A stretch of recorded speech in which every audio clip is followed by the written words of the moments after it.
Josh Queipo from Pewter Report. What's up, buddy? I mean, it's only up for here. Well, I would say it's only up from last year, and I'm doing great, Jay, and thank you so much for having me on. But I want to put a little extra context into that team report card, if you don't mind. Yeah, sure. And that is, I think it's much more important to look at the individual ranks as compared to the year before. So if you go back and you look at the 2024 report card, the Bucs players only rated the team worse in one of those categories, literally just one. And I think I've got it here. Let me see if I can find it. It was the training room went down by like a third of a grade, or like, I guess from like a minus where it was a full grade.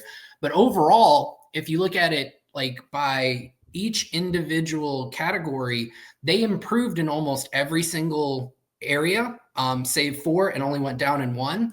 And they were the 10th most improved team year over year if you use like a weighted looking at every single area. So it was worse last year. They've improved based on the player responses. It's hard to see that because I guess a lot of other teams also improved because technically they went from 24th last year to 27th.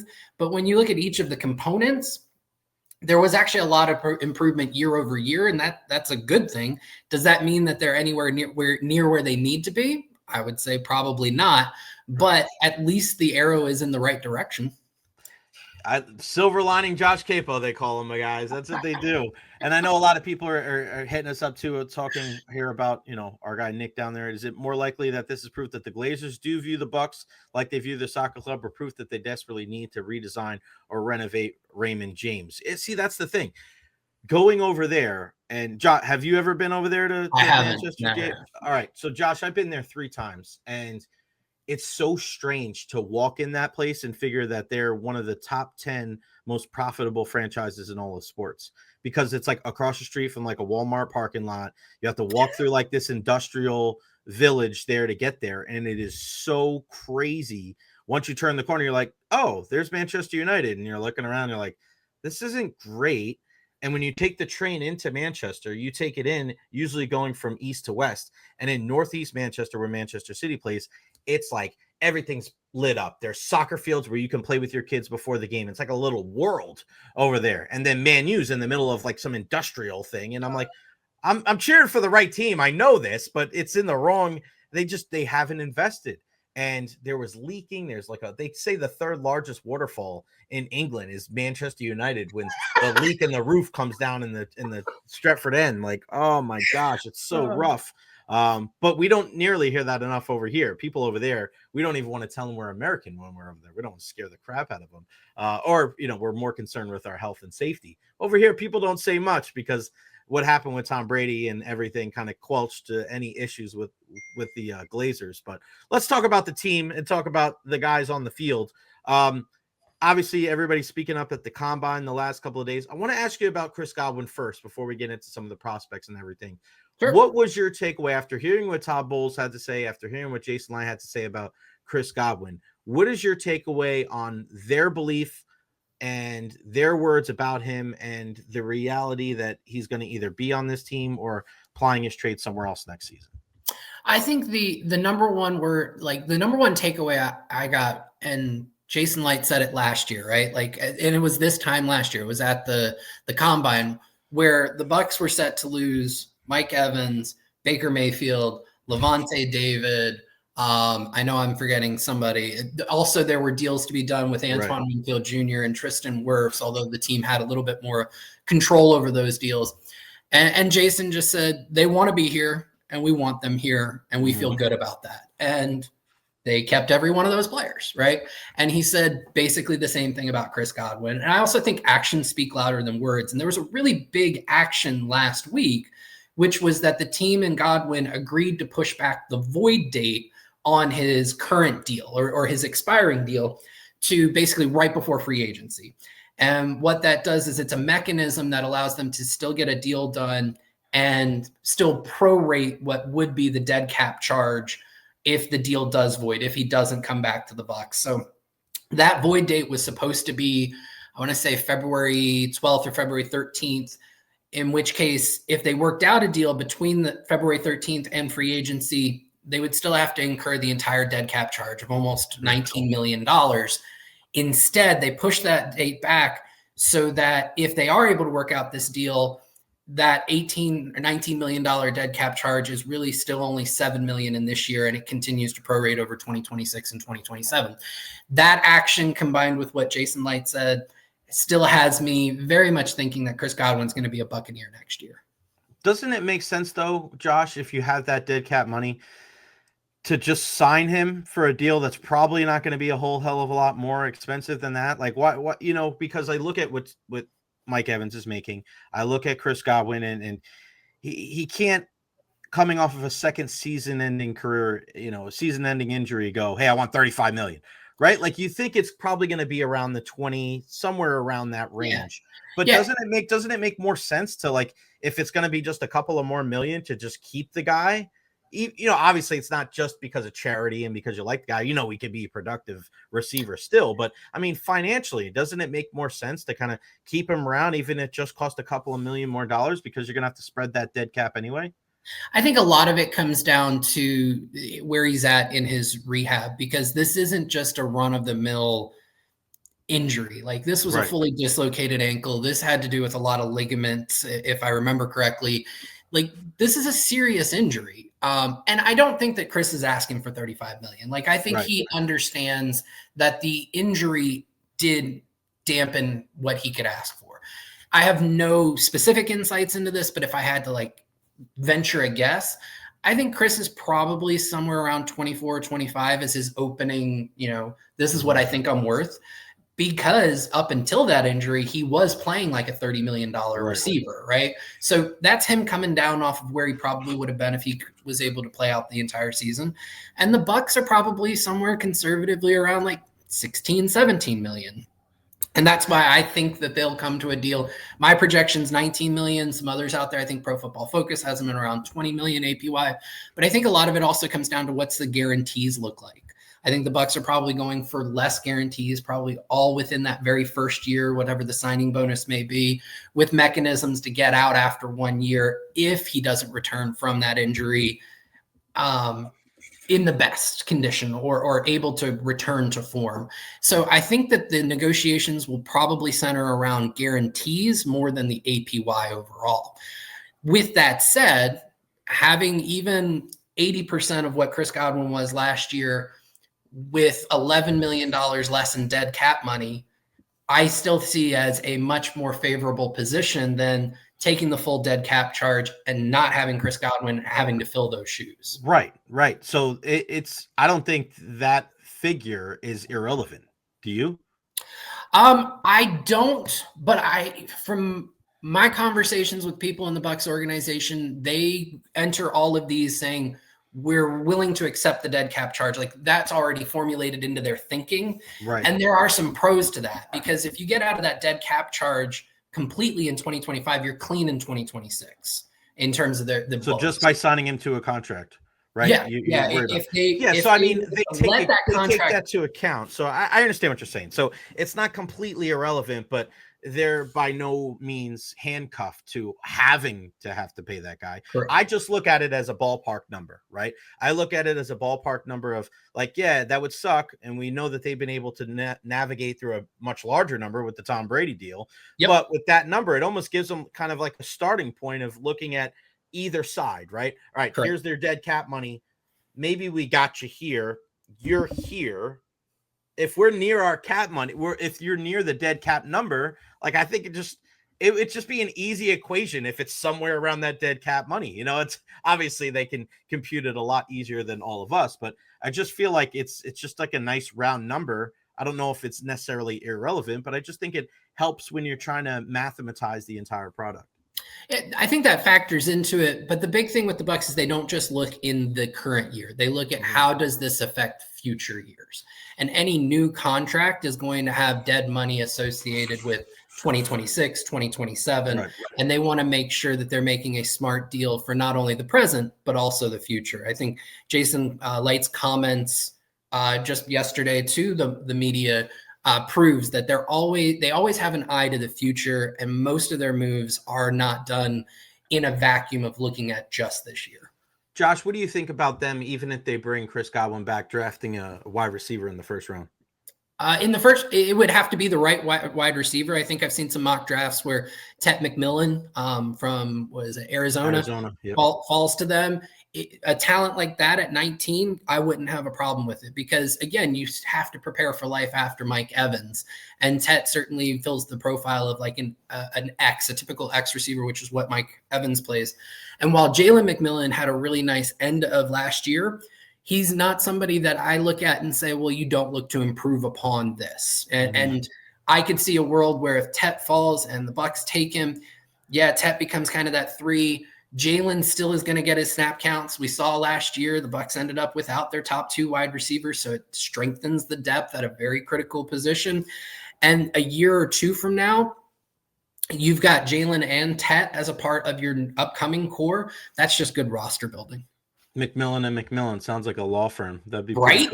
Cool. My only reservation there, Josh, is that we also heard from Jason Light about his, we heard from him he was very transparent about we got to get better on the defensive side of the ball. And it's not, when you got to get better on the defensive side of the ball, you don't just need starters in those positions. You also need depth, right?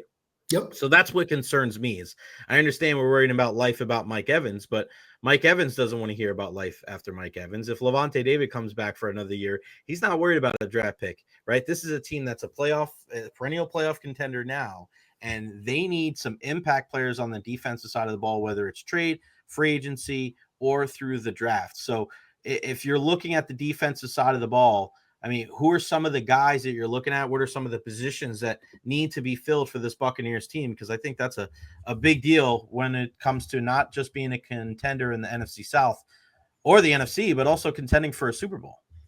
Yeah, I think at all levels of the defense, you can look to improve. And I bet that the Bucs will make a lot of moves in free agency. They may not play at the deepest end of the pool at every position, but I do think they are going to look to bolster the depth there so that when they get to the draft, and I think Jason said this yesterday, he would feel comfortable where there's not that position of need that he's forced into a pick, but it really is finding the best player available. And so like just in free agency at cornerback, the 2 names that I like, one at more premier guy, one of the bigger names out there, Charvarius Ward from the 49ers. I love Paulson Adebo from the Saints, and he's coming off of a season where he missed some time due to injury, had a great 2023. I think that he could be a target for the Bucs and one that they could get actually decent value on like a 2-year deal. Right. At linebacker, obviously, I think every organization wants Zach Bond after the year he had last year. Right. I don't know if Philly lets him out the door, but some under the radar guys who I think could improve that area would be Tyrell Dodson, who played with Miami and Seattle last year. Ernest Jones, who played with Tennessee and Seattle. Those are 2 that I really, really like. Or Jamian Sherwood from the Jets. All 3 of those I think can help improve that linebacker room. And then at safety, again, I don't know if they're going to sink a lot of money into safety because they've already made Antoine Winfield Jr. the highest paid safety in the NFL. So that's one where you look for like a buy low candidate, which is exactly what Philly did with Bond last year, right? And he ended up blowing up. Obviously, that's like a 99th percentile outcome, but somebody like Jason Pinnock, who played with the Giants, had a really good 2023 next to a very good safety in Xavier McKinney. Didn't have a great 2024 when the Giants changed their defense a little bit and asked him to play center field more. I think he plays better closer to the line of scrimmage as a box safety. So I think those are some different names that could be really great. I think interior defensive line is a low key like area where the Bucs could stand to improve depth, especially the way Todd Bowles rotates his defensive line. Somebody like Poona Ford would be like, I would do backflips if the Bucs grab Poona Ford because he's always a value. He's been signed to a bunch of 1-year deals over the last few years, always outplays the contract that he gets. And I think he would make for a really great depth addition there. The free agent market at edge is a little tougher. It's real narrow at the top. It's kind of like Khalil Mack, who I just don't think will get away from the Chargers, and I don't think the Bucs really be in on him, especially because he'll probably command over $20 million a year, and at some point he's got to fall off, right? There's Josh Sweat, who I wouldn't mind, but like a low-key signing there would be like Josh Uche. I would love that because he brings such efficiency and he's somebody you can rotate. And then there's a good chance, they just announced it today, that the Titans are allowing Harold Landry to seek a trade partner. He's due $17.5 million in each of the next 2 seasons. And he's probably not worth that kind of cash flow. So there's a good chance that he ends up getting released. And then I think that he's a good candidate on a little bit more of a value contract to be a part of like a rotation. So those would be some guys that I think if Light kind of pursues some of those guys, then when you get to the draft, it's about where is the value. And it doesn't really matter what position you're targeting. It really comes down to where can you find the best player at the position or at the place that you're picking. Yeah, you'd like to have the first best corner rather than the 4th best pass rusher, right? Totally. I mean, things like that. Everybody's going to want the kid out of Marshall.